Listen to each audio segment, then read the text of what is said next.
All right, John, it's time for these top 10 lists to go mega, as in Mega Drive, not Mega Man. Well, maybe Mega Man. I don't know. Genesis only got one Mega Man title, but yes, we are here to reveal the top 10 Sega Genesis games of all time as voted by all of you, whether through Bluesky or through a post I put up on YouTube. Because of the holidays, I can't put them up on the comments of this video, so you guys can vote there. So you have to look out for posts, and you can look around those around Wednesday if you want to take part, especially as more and more of these more well-known consoles are coming to the light. But yeah, we've got the Genesis, the Mega Drive, and this does include the Sega CD and the 32X. I didn't think it was worth splitting them up too much. You could probably come up with a pretty decent top 10 list on the Sega CD, but I feel like it would be mostly the same games. 32X, Not so much. I Doom and Knuckles Chaotix. I don't even know what else is on there, to be honest. So Cosmic Carnage. of course. Of course, that's one of the greatest games of all Can't time. forget Cosmic Carnage.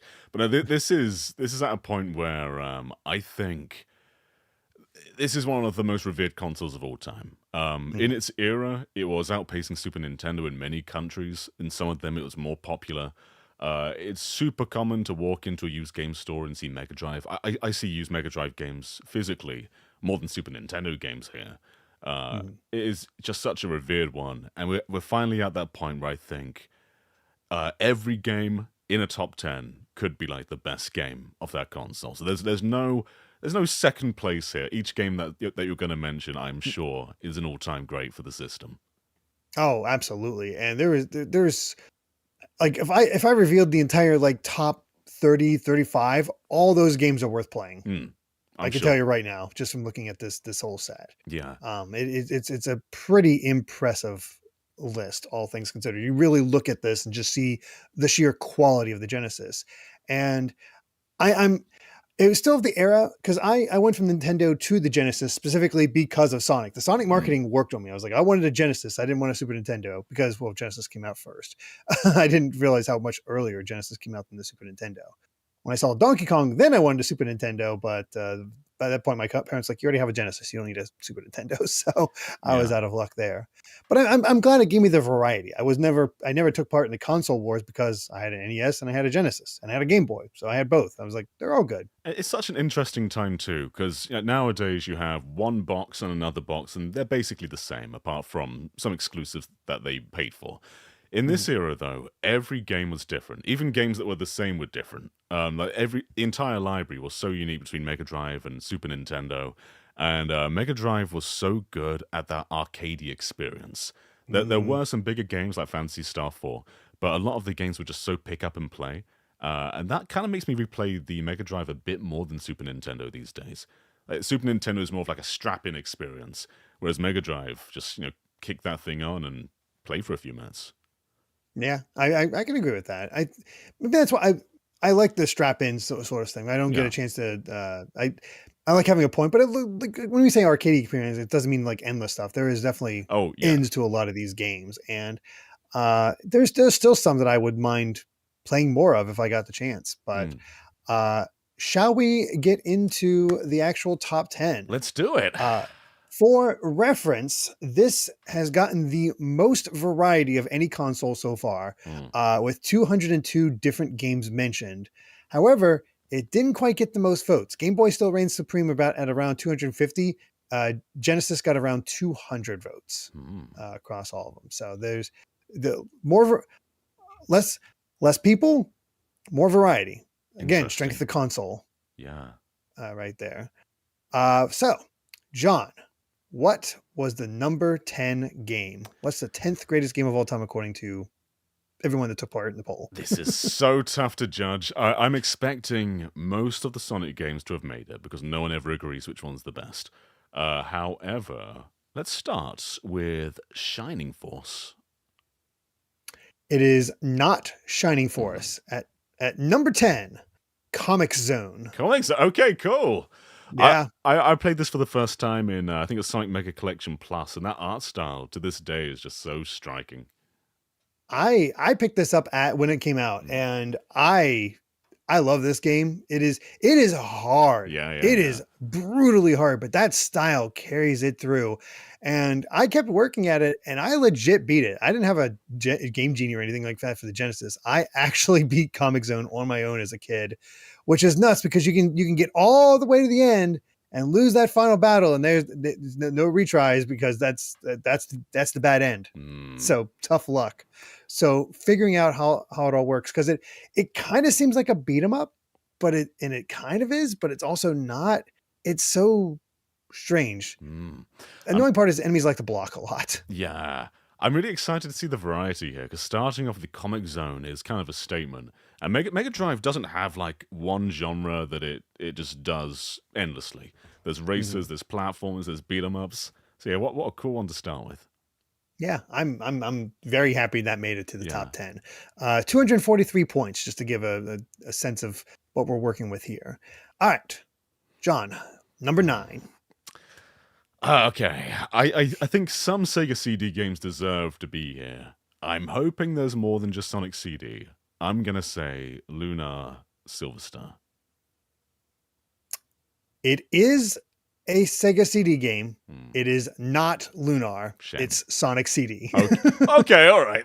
So Sonic CD has grown on me a lot over the years. I remember before it was re-released on like 360, it was always that lost, odd Sonic game that was kind of held up on a pedestal. And finally Mhm, playing it, I just kind of thought like the level design's weird. This isn't as mhm. great as it seemed to be. But I replayed it in the last few years a few times, and I got it. I finally understand it's about exploration. It's not about just chasing towards the end. It's about learning the Mhm. levels inside and out, destroying the Metal Sonic holograms, destroying the time machine things. And when you like start to learn the levels, Sonic CD is great. I think it is one of my favorite 2D Sonic platformers. It's such an odd one because back when so few people actually had access to it and could Mm, play it, the people who did play it were like, "This is the best Sonic game. yeah. It's the best one." And I think now that more people have gotten a hold of it, they see the differences that you mentioned, Mm. the time travel mechanic, which was always interesting, but it's also the dark future is only a hindrance. If you end up in the dark future, if you're playing right, you shouldn't be in the dark future You because want to there's go no to the point in past. There's being no there. reason to go to the future. Yeah. Yeah, you just want to go to the past, and you want to try to explore some of these levels, and it's I some of these levels are more easier to explore than others. Mm, It just has this weird sense to it, but it's not bad. It's I consider it better than the original Sonic the Hedgehog, mm. personally. Uh, and but there's oddities to it, as you've mentioned, with the more I focus on exploration. The level design isn't quite as tight because of that. But then you get these just iconic things from that. Like you got Sonic Boom for Yeah. the Western side of things. You got Toot Toot Sonic Warrior for some people really prefer that. You got the differences between the Japanese and English soundtrack to get that make it worth talking about. You got the introduction of Metal Sonic and Amy. Yeah. Like a lot of stuff came from this game. It's an iconic game. I prefer Sonic Boom, but otherwise I'm Team Europe soundtrack. I think just the stage tracks are a bit better in that version, but Mm. the American one's still good. I think the American soundtrack was made in like a month or something. Uh, so I it's very forget. impressive what they achieved in that time. Mhm. It's a shame they haven't released any, the version of the I don't think they've done this where they allowed you to individually pick the level and pick which theme you wanna have for that level play. Right. I Because I think yeah, know some you people are can like, "I prefer this one in Japanese, I right. prefer this one in the Western." Like you can swap the soundtrack, but you can't decide like this level should have this level should have this. Right. Yeah. Yeah. That'd be cool. Hmm. But, yeah. Sonic CD at number 9. Cool. Good pick. And that, had 331 points, so about 90 points ahead of, Comic Zone, Hmm. just to have that spread there. But yeah, number 8, John. I'm gonna imagine it's Sonic 1, but just for variety's sake, let's say Rise Star. It is not Rystar. It is Phantasy Star 4. I thought this would be a bit higher. I was hoping it'd be a bit higher because I never tried Phantasy Star 4 personally until NSO Game Club. It Mm, came up and I got to try it for the first time. And I was shocked yeah. how like people will talk about how good this is, but I'd look at it and be like, it looks a little basic. It doesn't really seem like it's clicking that much. I don't know if it'd be for me. It has, I'm not sure about it. But then you play it and you see it's what it does as an RPG and how ahead, especially when you see when it came out, it's like, holy crap, this game is just really good, and Sega really needs to remake this game. Absolutely. A new Fantasy Star that isn't PSO would be delightful. The Mega Drive had RPGs, but it wasn't really known for them. Fantasy Star was kind of the exception. And yeah, Fantasy Star 4 is still to this day just really impressive. If anyone has Nintendo Switch Online, Mega Drive often gets forgotten about in that service, but please just boot up Fantasy Star 4 because it's so good. It is one of those games like you play it and it clicks. Yeah. Like there's some really good stuff there. There's some, like, they got character portraits talking. They got little, like, the way they have cutscenes where they have almost like a comic panel. Yeah. And it's, the presentation is so good, and I just found myself just kind of addicted to it. I never ended up finishing it because I got called way to other things, but I played a decent chunk of that game, and it quickly became a favorite. I think it was, of the 50 odd episodes of Game Club I did before it had to go on hiatus.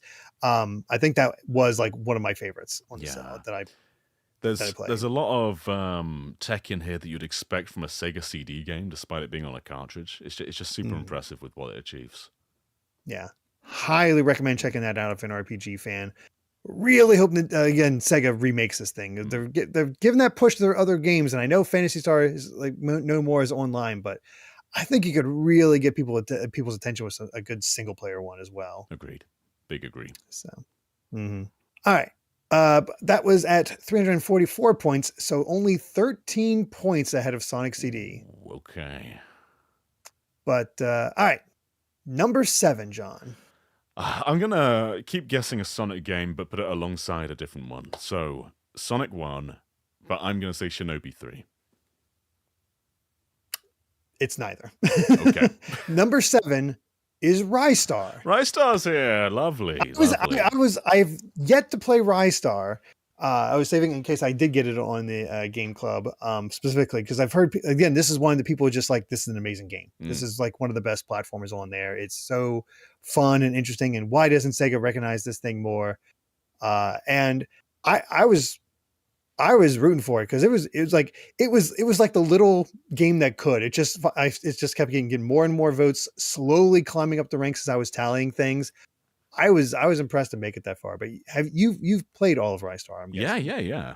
So it's done by Sonic Team, but way slower paced than Sonic. Rystar just kind of dawdles along. But he's got his big stretchy arms, and you can use that for combat, just like grabbing somebody, or for platforming, like reaching out to grab a ladder. So there's this great mix of that ability. But it's just such a colorful, beautiful, well-designed game. Brilliant soundtrack. It's kind of crazy that Rystar's never had a follow-up. I think he was just like the racing flag guy in Sonic and All-Stars Racing as well. So he wasn't even playable there. Yeah, he's popped up, but he hasn't gotten a lot of respect, and it's a shame because it's a catching character design. People who've played it obviously love it. I want to give it a shot. I was rooting for this thing. I was like, yeah, let's get Rystar up there because that feels unexpected. Yeah. I can't recall if I had Rystar on my list. I think he was on there. But I think this is around the right spot. It's a great game. Probably not the best Mega Drive game, but it's high up there. Nice. All right. Number 6. By the way, Rystar beat out Phantasy Star 4 by 12 points. Nice. So I've said Shinobi 3, but we've not had it appear yet. I feel like it will. However, I'm going to say realistically Sonic 1, but my actual guess is... No one's going to say Snatcher, are they? I want Snatcher to be here. Snatcher. You're going to say Snatcher still? Yeah, why not? Okay. You need to still stick with your realism, John. It is Sonic the Hedgehog. Of course it is. This is what I was rooting for because, I started Sonic got me to get the system. Sonic 1 is fine, but obviously its sequels are a little bit better. You have the excellent design. I think most people agree that the two best levels in Sonic 1 are Green Hill, and I think it's Starlight Carnival, I Yeah. believe. Mhm. Um, and I didn't mind them as a kid, but then you really do get to Labyrinth Zone, and that just tanks. Like, oh my gosh, it's so Yeah. I think generally Sonic 1 is very good at telling you that it's not all about speed all the time. And that's mhm. a big misconception of Sonic. It's just about going fast, going straight. But there's a lot of platforming in there, and it's more about Yeah. controlling a pinball, really, a pinball character. And then you get like the second level Marble Zone. It makes you stop a lot more puzzle solving, like pushing blocks. And I think that's Mhm. kind of a good message to send. It shouldn't always be about speed with Sonic, and Sonic 1 communicates that very well. Yeah, that is true. I am definitely of the opinion that Sonic doesn't need to be fast all the time. There is Mm, an exploration element to him that does carry over to a lot of his best games, where yeah, you are like searching for something, but you mix it well with the speed. Where Sonic CD was a little too heavy into exploration, maybe for some people. Others maybe go a little too far into the speed aspect, so there's no exploration. So it's right. just kind of like you're holding right, essentially. Um, but in Sonic One is kind of in between those, where it is have a bit more of a balance, just less of a focus on speed. Um, that being said, all the levels stick out to me. The themes stick out to me. Like, it is a extremely memorable game. But I'm also talking from nostalgia. Was my first Genesis game. This is what got me into the system. Um, I will always remember getting to the Scrap Brain and thinking like Yes. that felt epic. Like, it really did feel like you were going into a war zone and you were just barely hanging on to try to get all that stuff. But it was also such a relief after getting out of the Labyrinth Zone. Yeah. Yeah, there's still a lot of promising things about Sonic 1. And it made the base of Sonic. All the Mega Drive games have a very similar feel, and it's impressive that it took until Sonic Mania for them to do it again. Sonic Advance Mhm. got close, but then there's that whole era of Sonic 4, even Sonic Generations as classic Sonic doesn't feel quite right. They on Mega Drive hardware they made these incredible pinball feeling physics, and they couldn't replicate that on far more powerful machines. And I think that's just a statement to how well programmed the Sonic 1 was. Yeah. I have a distinct memory of going to a toy store as a kid and seeing a Genesis hooked up and Sonic was playable. And I tried playing it and I got to one of the loop sections. And I'm so used to Mario having that sort of the momentum is just going through. It's like I couldn't get through the loop. Yeah.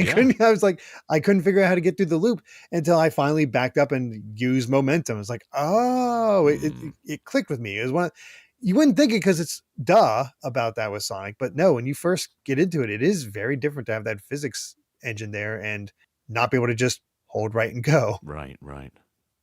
It's not as flat as Mario tended to be around that. Obviously, this was after Mario 3, so it stopped being as flat, but it's still the idea. Yeah.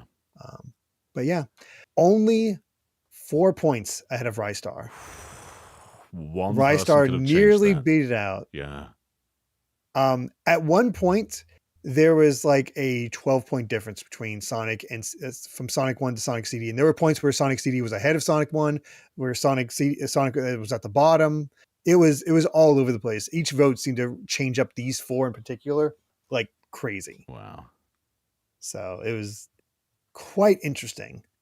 Um, but John, we've reached the top 5. Oh, What is number 5? there's still so many games that you can mention.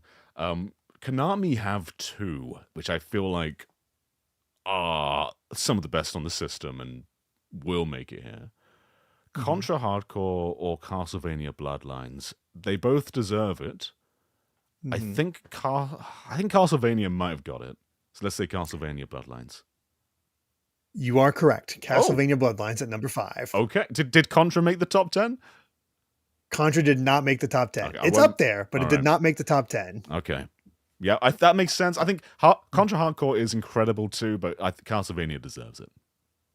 I this to me Castlevania Bloodlines is an example of how making older games available can really change the perception or just make them more talked about, Mm, because for the longest time you didn't hear about Castlevania Bloodlines. It was sort of just like, oh yeah, this thing was here too. But then it got included on the the what was it? Genesis The mini. Mini, Yeah. Genesis Mini, and then it got put on NSO. And as people were talking about Castlevania, thanks to Smash, the Bloodlines got mentioned, and people had a chance to try it out. It was on the Castlevania collection. Like there are three very easy ways to, well, maybe not the Genesis Mini anymore, but two very easy ways to actually try this game. And back when I was doing my whole Castlevania marathon, I had to go out and get a physical copy if I wanted to play it. Yeah. Like I had to actually find one, and it is so much fun. This is just, it is a globe-trotting Castlevania journey. There's a level that's based around the Leaning Tower of Pisa. You got some crazy designs. You got Greece with water stuff. It has so many varied environments until you get to the last level where it gets more Castlevania-ish with two very distinct characters. We get, you can go through as two different characters and get, slightly different endings, but it's more about the gameplay. There's that replayability. It's just fun.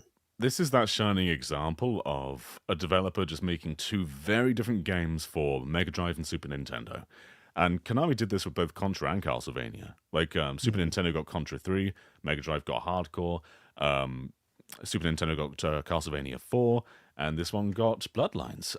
They are just, they're similar machines in power, and yet they make completely different games.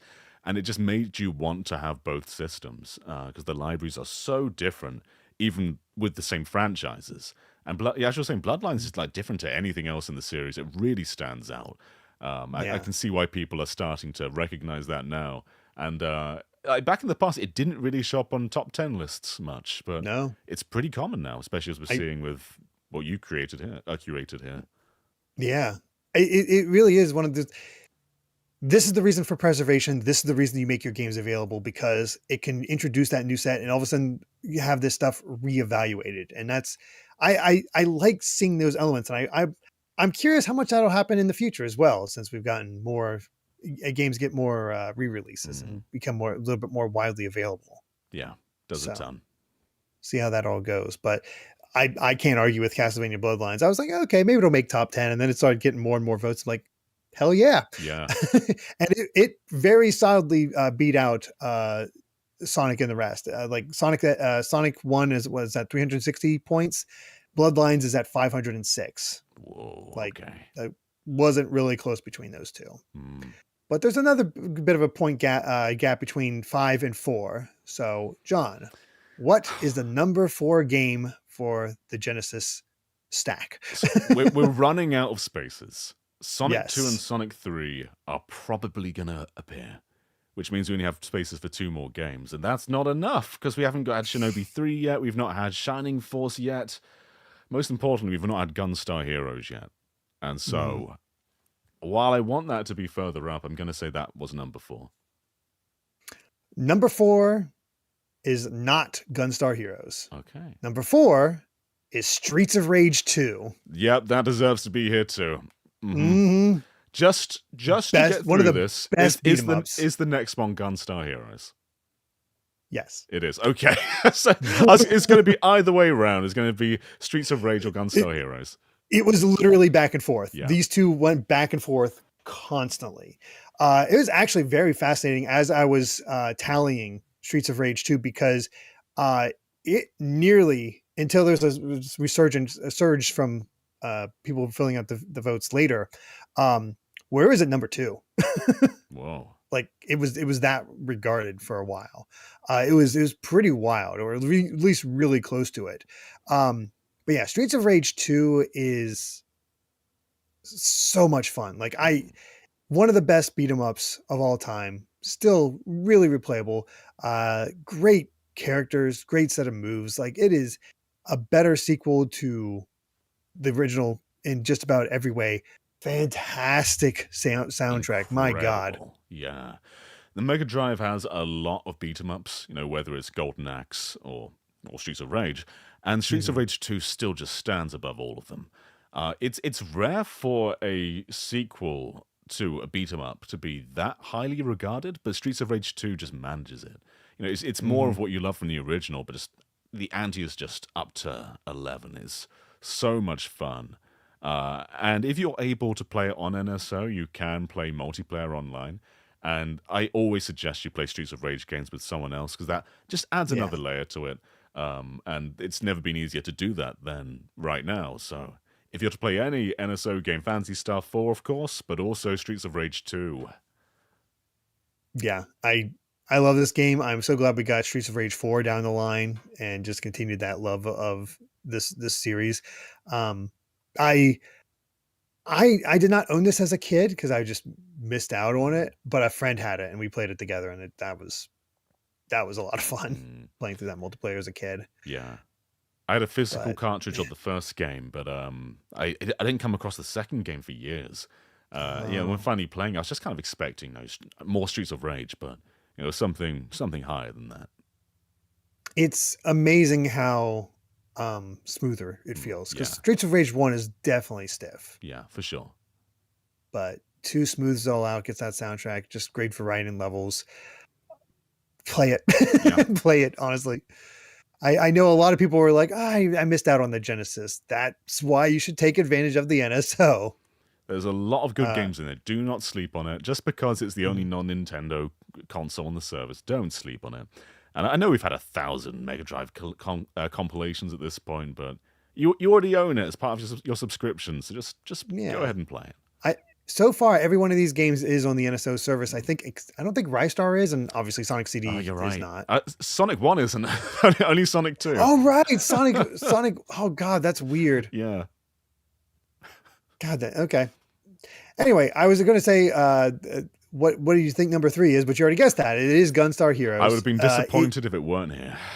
Yeah, I would have been too. Because this was one I was introduced to Gunstar Heroes through the Virtual Console. Mm, That game got released for the Virtual Console on the Wii, and everybody was like, "This is one of the greatest action games of all time. You've got to pick it up. This is so good."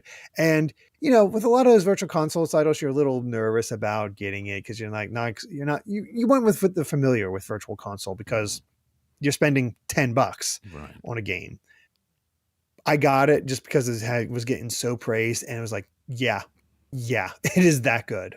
It's remarkable. Yeah, it's so smooth that you just keep on moving forward. You're very agile, which is kind of rare in like a run and gun kind of game, and it just feels so much fun. You have all those different weapon combinations you can do.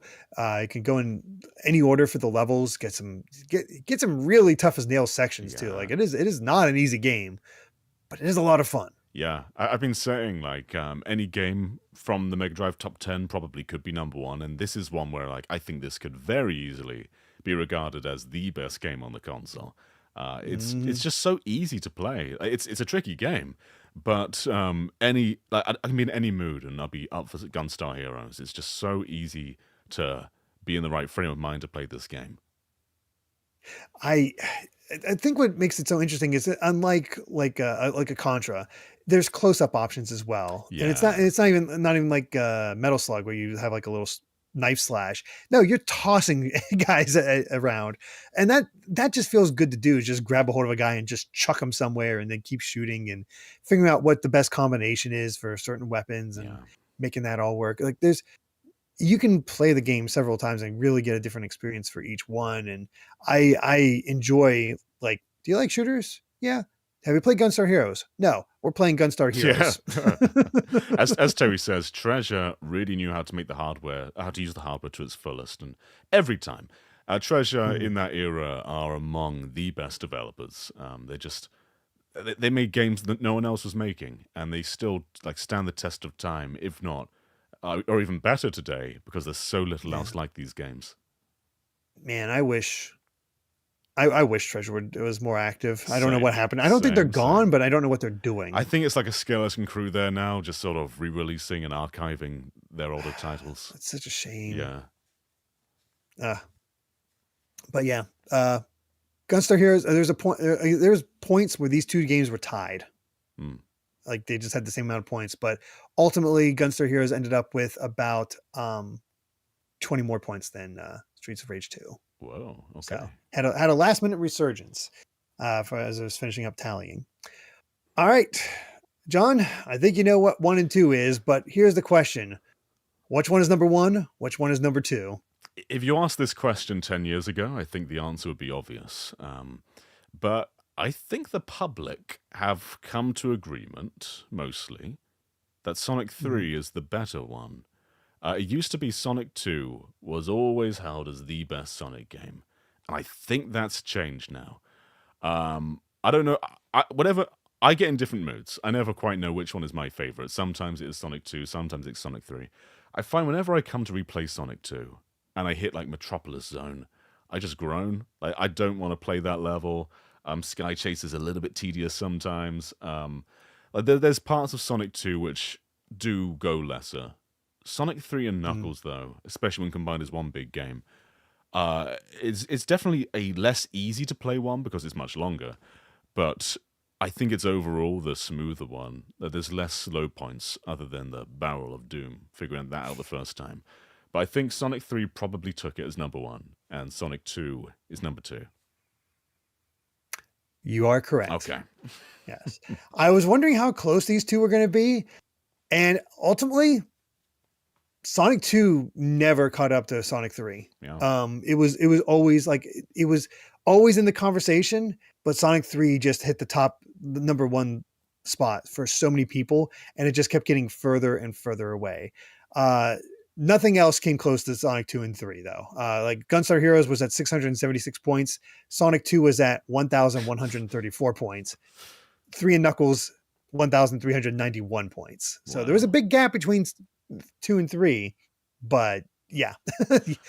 But yeah, let's talk Sonic 2 first, since Okay. it did hit the number 2 spot. Yeah, this game immediately feels better to play than Sonic 1. Like it is just an The, outright better the spin sequel. dash is ingenious. Like there were so many Yeah. points in Sonic 1 where there's like a slope you can't quite get up. So you've got to go Mm. back, gain some speed.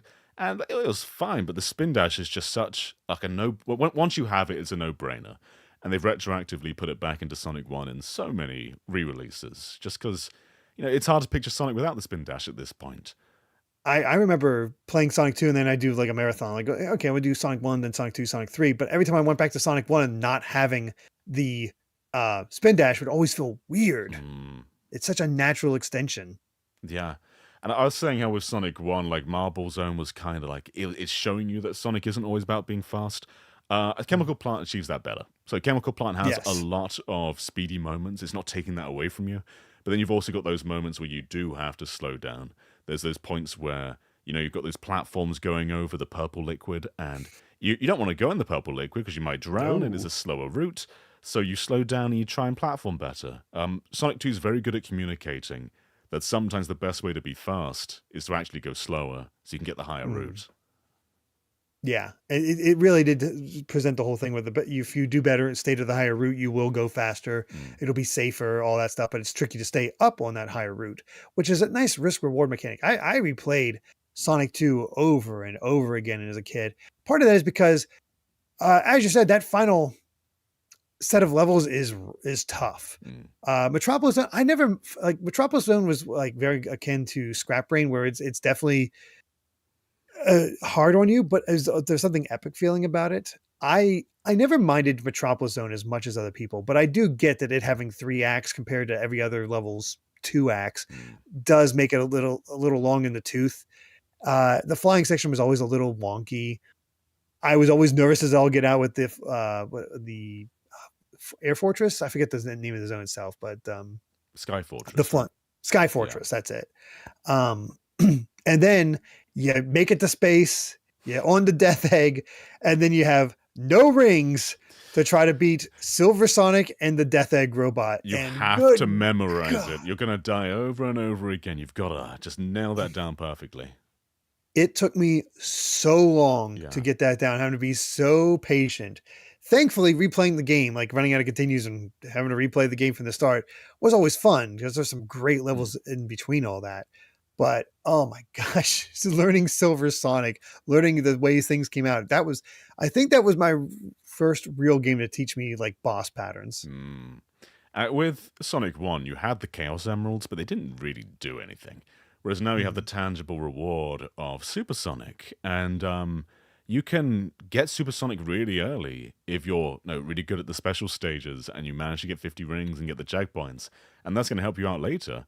Or you can go all the game without it, or you can get it in the late games. It always feels like you Mhm. can master Sonic 2 and get that Supersonic early if you're good enough. I was never good enough. I hate those special stages. I have never legitimately got the all the Chaos Emeralds in Sonic 2. Mm. I had a friend that told me about the debug code for it, and that's when we saw the option. We could go to like any of the levels and all that stuff. And one of the options is Supersonic, or the way to unlock Supersonic right from the beginning. What's this? And all of a sudden, Sonic's gold and like invincible. I'm like, this is awesome. Yeah. Like, it is an amazing power up. But the special stages suck. Like, they're fine for like the first 3 or 4. It was like, oh, we're 3D. Like, we're actually 3D now, but it's so tough. And we haven't mentioned Tails. Like, Tails is cool for the bulk of the game. It's cool that you can plug in a second controller and someone else can control Tails. That's rad. But in the special stages, he just has this delayed input over everything. He screws you up. Yeah. In that section. I couldn't stand it. It just felt like I would be so close. Like, okay, I have enough. I'm 5 above. It's enough. Tails gets hit by one of the bombs. Well, I've lost every time. Yeah, but Tails in boss battles is really cool though. Like sometimes Tails just sort of gets stuck on them and just sort of kill them for you, get an extra hit in maybe. It was a really cool idea to put Tails in for the most part. It was definitely a different idea to have Tails there at all times, having pop in. It was like you really did make him feel like just a buddy. Yeah, and I think that's why you like clicked with Tails so much as a kid, because he was just that little brother kind of hanging around and helping out as best as he could. Yeah. Shout out, by the way, to Mystic Cave Zone. Like the music in that franchise. Yeah, some of the best music. That level screams Halloween to me. Absolutely, for sure. And that pit of just endless spikes that you can fall into. You can't jump out. And it was so cool that they recontextualized that to be Hidden Palace Zone in the mobile version. Mm-hmm. That's a good idea. Yeah, that's a fun one. But yeah, there's Sonic 2. A lot of people's favorite. I get it. It was mine for a long time. I think I might have joined the masses in what number 1 is. Yeah, I think I've always been a Sonic 3 fan more than Sonic 2. And that's despite the fact that it took me years to get around to figure out the Barrel of Doom. Like people always online was talking about the Barrel of Doom, but I was able to play as Knuckles and see all the levels. And, I could play as just Sonic and Knuckles and actually beat the game. So it took me years to beat just base Sonic 3. I guess base in Sonic 3 and Knuckles as a complete package as Sonic. But the red, like, there's so many options. Like, it is such a full experience for if you have Sonic 3 and Knuckles. Right. We should probably clarify that we told voters that Sonic 3 and Knuckles are one game. There's some debate there whether they're 2 different games, but I think I see them as 2 parts of the same game, and it's best that we didn't clutter the list with more Sonic. So yeah, because both of them would have been here if we had them separated for sure. But they both have their merits. But when you combine them together and just get Sonic 3 and Knuckles, you just get this one big game the way it was intended. It wasn't meant to be split in 2 parts. They're just behind their schedule. But Sonic 3, I think, feels far more different than Sonic 2 does. Like Sonic 2 has a few parallels to Sonic 1, like especially the first zone. Whereas Sonic 3 goes out there with a far different vibe to its zones. You've also got power-ups with the shields, like the bubble shield and the fire shield. Things just feel a bit more grounded in Sonic 3, a bit more epic. And with that original soundtrack, you've also got the Michael Jackson tracks, which they had to do away with. But again, the vibes are so different. It was the mini bosses that has the come on. Yeah. I love that. That's I don't know. There's something. It was like Sonic at max coolness. Sonic 2, and you get this amazing impression of Knuckles from the very beginning because Sonic starts as Super Sonic, rushes towards Angel Island, and all of a sudden Knuckles knocks it out of him and takes all the emeralds, and that's that. You've lost Super Sonic. I'm like, dang, what a great first impression for Knuckles. And I remember the promotional material of Knuckles always sort of being in the background, the McDonald's tie-in. Knuckles is still one of my favorite characters in the series because of that. But yeah, just you are right. I think it's the game that really nailed the balance between exploration and speed, more so than any other. Because how do you get your bonus levels in order to get the Chaos Emeralds? You find those rings. And that's how you get to the bonus stage. And there's multiple ways you can get it really early, or you can stumble upon them as time goes on. Blue Sphere, I think, is way better For than sure. And you get that the half 3D pipe. look again, so it still feels impressive, but Mm. it's properly playable. You can judge the depth of perception this time. And I love the way that everything just kind of strings together like one big adventure. Like you get Act 1, Act 2, it's just this seamless transition each time. And then when you go to the next zone, there's like an animation that plays that takes you straight to the next one. So it feels like there's more of a story going on here. Hmm. Yeah, especially when you get to the end and you have the confrontation with Knuckles and you see the prophecy in the background, and Yeah. um, me, having not figured out the barrels of doom, which is probably the biggest blight on this game. Mm. But getting through all of it, and you got your first snowboarding section with Ice Cap. ice cap. Yeah. I'm There's so many zones. I'm starting to mix them all up in my head. But yeah, you have that snowboard. Like, you don't control it, but it's still cool to see Sonic snowboarding like that. And that became like a key feature of Sonic. Like, that's just what he's kind of known for, is the boarding aspect. Mm. And then the fact that you get a bonus boss fight if you get Right. all the super emeralds. Yeah. Yeah, that's the beginning of the supersonic climaxes, and you get a really cool battle in space. You can see a lot of Sonic Adventure DNA in here. Like with snowboarding, for example, Sonic had that more raw attitude in Sonic 3. And it's interesting now, in terms of like the story and everything, that prophecy of Supersonic is what made Shadow. That's the leading fan theory, at least, and it seems like they're acknowledging that a little bit with a few nods. And if you look back at Sonic Adventure, Chaos's final form, I think, is what inspired the BioLizard. Is that right? I think I've Yeah. heard that. Yeah, So that they've tied a lot of it back to Sonic 3. It's really cool in that way. that is very awesome. I like that Sonic is starting to embrace its wild and varied lore out of all the places.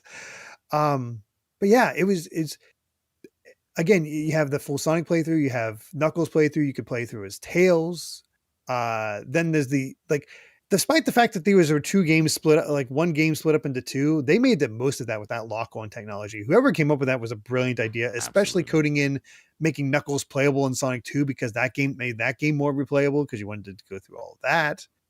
And It was so clever. just it really is sort of the most bang for your buck on the Genesis. Like, it is like one of the ultimate experiences on the console. Like, it is no surprise to me that this was at the top. I was just curious because I had seen quite a few people say Sonic 2 over Sonic 3, but Sonic 3 is definitely one out.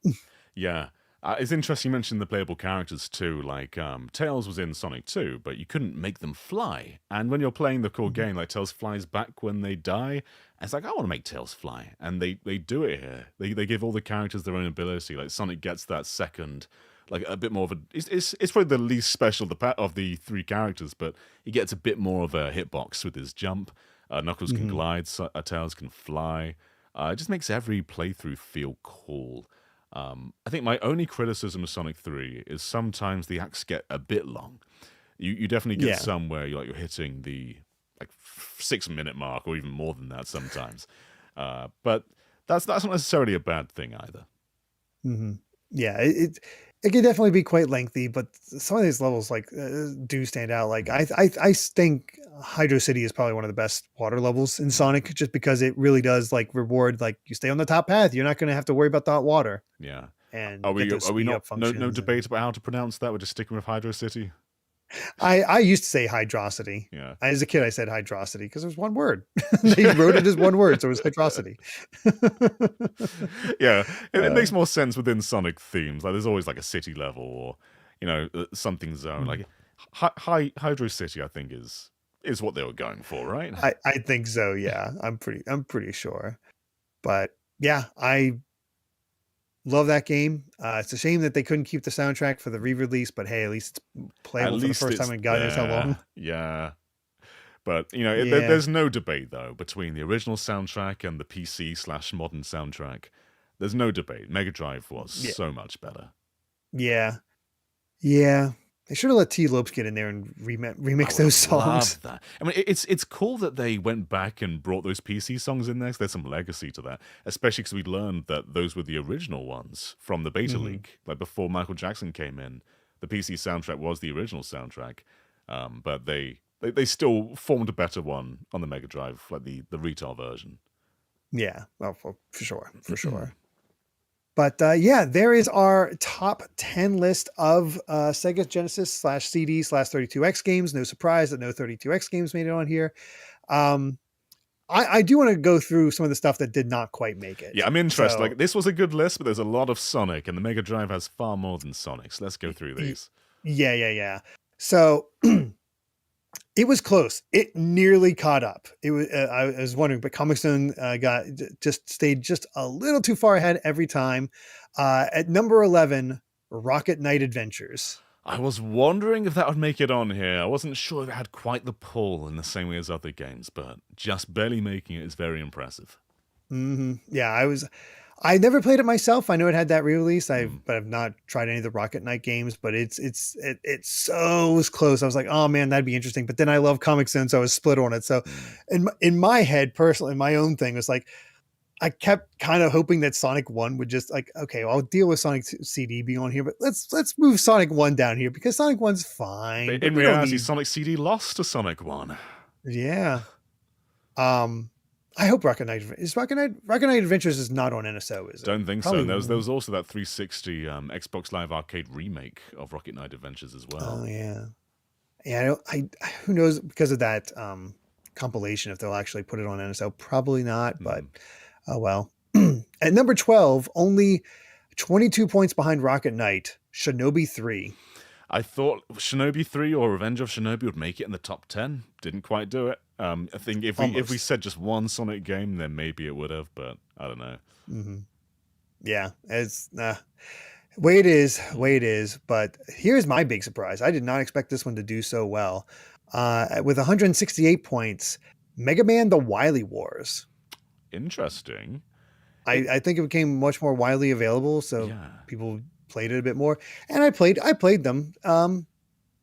One is definitely better than the original. Two, the versions, because this is, got 1, 2, and 3, then you got Wily Tower. Yeah. The one version of 1 on Wily Wars better than the original, easily. 2, worse. Like it is just the music it does not carry through the music. 3, about equal. You have a bit of a range there. I've always seen this as a cool game, but not necessarily a favorite of mine. It's weird to hear Mega Man in like the Mega Drive twangy sound font. It's cool seeing 16-bit remakes. I'll always play the NES versions though. I just kind of see this as just a neat bit of history. Yeah, that's where I sit at with it. It's fun, and the Wily Tower concept is cool. It'd be nice if it came back, but nothing come of it yet. Yeah. Here's where it started getting really close. So Wily Wars at 13 beat out number 14 Vector Man by 3 points. Cool pick. Yeah. I remember I'd never experienced Vector Man before, and I walked into a used game store and just saw this weird like blocky man on the box, and I was like, this seems radical for the Mega Drive. And yeah, just a really, really cool game. Nice bit of shooter. It's my cousin had this one, and I remember it being tough. So that's why I never picked it up myself. I died a lot in it. So, but I always liked the look of Vector Man. It was neat. It's one that I need to go back to.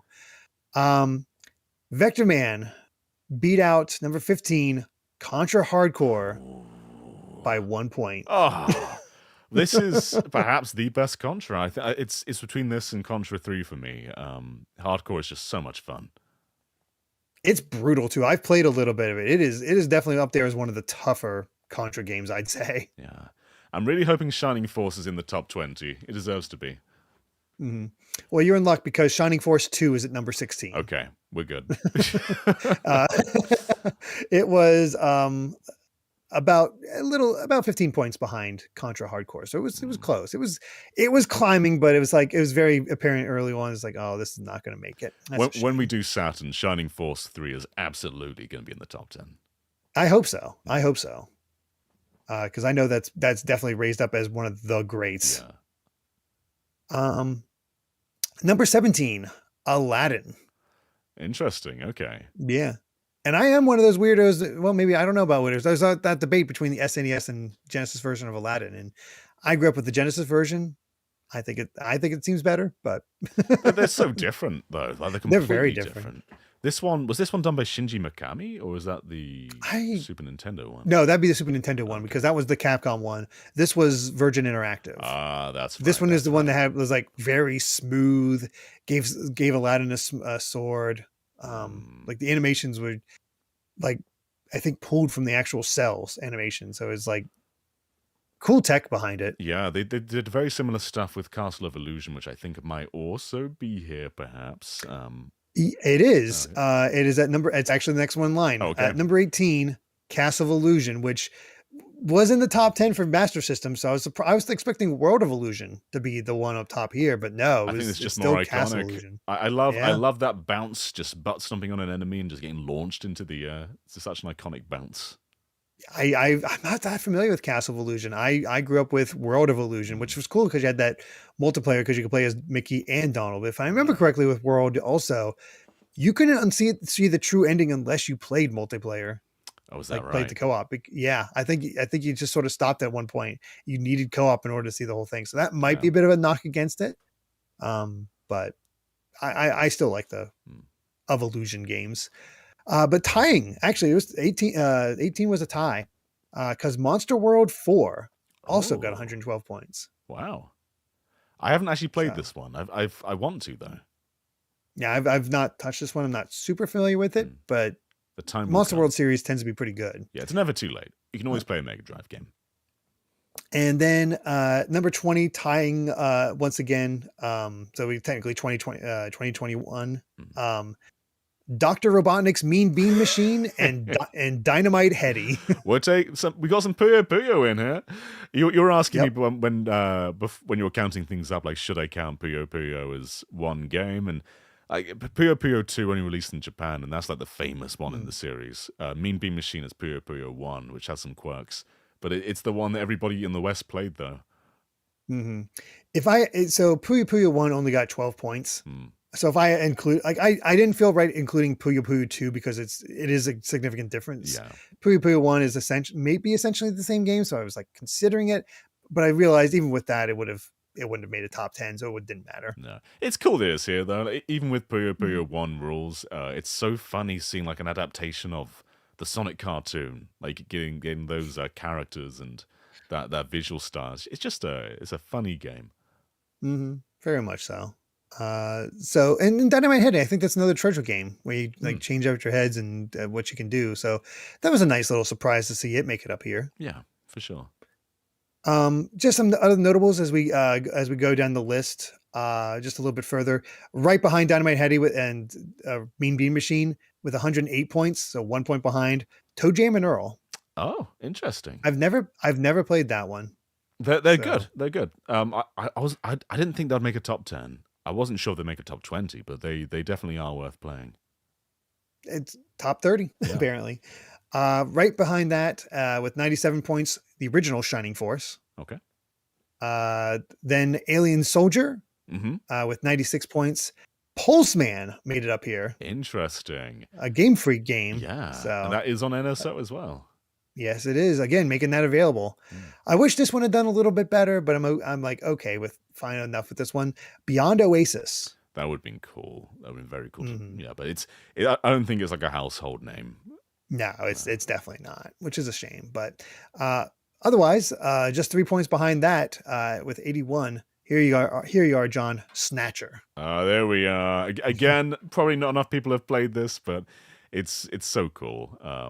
And it has like light gun support, so whenever there's like a shooting section, you can either use like the controller crosshair, or you can outright just shoot with a gun. So that's always neat. Mm-hmm. Then we got Earthworm Jim, Cool. Yeah. Echo the Dolphin, Mm. the original Golden Axe, and then finally Lunar the Silver Star. For Oh, 65 some points. Sega So CD games did make it beyond Sonic it, CD in the end. yeah, a few. But yeah, it got close. Like I think there's a really good top 40 here. Yeah. I think in this one because just to rapid fire this, Luna the Silver Star, Fantasy Star 2, Mortal Kombat 2, Sonic Spinball, Lunar 2, NHL 94, Golden Axe 2, Puyo Puyo 2, Quackshot, Crusader of Senti, World of Illusion, NBA Jam. And everything Like, you just mentioned could be someone's top 10. That's just how easily powerful the system is. Just so many cool games. Yeah. No surprise out of the Sonic games that the one that got the least amount of votes was Knuckles Chaotix. Yeah. Knuckles Chaotix is like, it's a fine game, but it's if it's anyone's favorite, I'll be surprised. That guy must be out there though. For sure. Yeah. But that is the Genesis lineup. I'd say that was a pretty solid list. A lot of, a little. I was hoping for only 3 Sonic games, but I'm fine with 4. It is what it is. But it's been cool to drop. Again, personally, I probably would have dropped Sonic 1 and raised up Rocket Knight Adventures despite not playing it. But that's just me wanting variety. But that's the way it is. That's just how these votes go. Yeah. So and we're building up towards the best game of all time, and I think in that conversation, both Sonic 3 and Sonic 2 probably should be considered. And the fact that we if you look at the placements beyond the top 10, I think you're starting to see the variety that maybe an individual list would have in there. But it's good just to have these titles shouted out all the same. Yeah. If you're curious about the Genesis lineup, those games I just went through, all worth checking out. Everyone, play all of them right now. Yes. Yes. Yeah. Add it to your backlog. Oh, but John, we're in for it next week. Oh. Because the next console we've reached to cover is the Super Nintendo. Ooh. And a lot of those games often get brought up as the greatest games of all time a lot of times. And there's definitely some well-known top games that always make the top of the list for the Super Nintendo. So I am very curious how that one's going to roll out. Same. Like I've seen so many where Super Metroid was the best, where A Link to the Past was the best, where Chrono Trigger was the best, where Final Fantasy VI was the best. Mm-hmm. It's all good points. And keep in mind, what you're voting for here will be considered as the best game of all time later on. So you really have to put that forward. Like what you vote for here will be considered for that. Yeah. Like that is like anything that's like we listed Rocket Knight and Beyond as great games. They are not considered for the top 10. Like when I have a full list of the games that made the top 10 for all the various systems, those are the only 10 that will be included. So it's kind of a big deal. SNES has a hell of a library. Right. And what makes it a bit more difficult than Mega Drive is Nintendo didn't really do sequels much in this era. No. And like the closest thing to a sequel I can think of right now is like Mario World and Yoshi's Island, and they're completely different games. So like with Mega Drive, we had 4 Sonic games in that top 10. That's not going to happen here. Just 10 completely different games. Yeah, I mean, you've just off the top of my head, we've got, and I got to make my own list at some point for this because that's going to be tough in itself. We've got Mega Man X, we got Super Castlevania 4, we've got Mario World, Yoshi's Island, Earthbound, A Link to the Past, Super Metroid, Chrono Trigger, Secret of Mana, Mario RPG, Terranigma. You can just keep saying words. Tetris forever. Attack and yes, like okay, it is going to be wild to go through this and see what actually made the top 10 list. I'm expecting this to by far have the most votes so far. Yeah. So I'm going to be busy tallying. Which, by the way, is a thankless job. Derrick goes a long way to count up all these votes because he can't just use a bot to do it. No, I can't because obviously you guys would input themselves, but trust me, a lot of these games get misspelled, or there's like one of the clearest examples where some people are voting for Thunder Force 4 and other people are voting for Lightning Force. Well, I found out those are the same game because of different titles across the regions.